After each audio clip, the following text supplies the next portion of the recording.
Doa penawar kepada semua penyakit. Hari ini, Iki nak kongsikan satu doa yang diamalkan oleh Nabi Ayub alaihi salam, di mana Allah izin awal uji Nabi Ayub dengan penyakit yang tak boleh sembuh hingga dikatakan habis harta Nabi Ayub digunakan untuk pergi rawatan.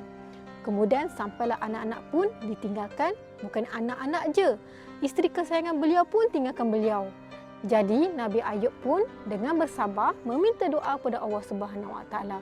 Okey, jom kita pun sama-sama amalkan doa ni dengan penuh kesabaran, dengan penuh harapan, dengan meletakkan sesungguhnya Allah yang akan menyembuhkan kita, yang akan menyembuhkan diri kita dari segala penyakit, insya-Allah. Jom kita baca sama-sama ya. Bismillahirrahmanirrahim. Anni massanniyad-durru wa anta arhamar rahimin. Ya Allah, ya Tuhanku, sesungguhnya aku telah ditimpa penyakit dan Kau adalah Tuhan yang Maha Penyayang di antara semua yang penyayang. Surah Al-Anbiya ayat 83.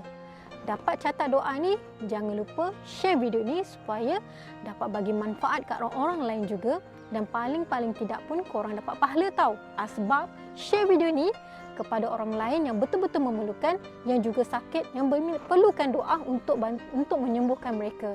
Percayalah, bila hati tenang, bahagia pun akan datang. Okey, Assalamualaikum, bye.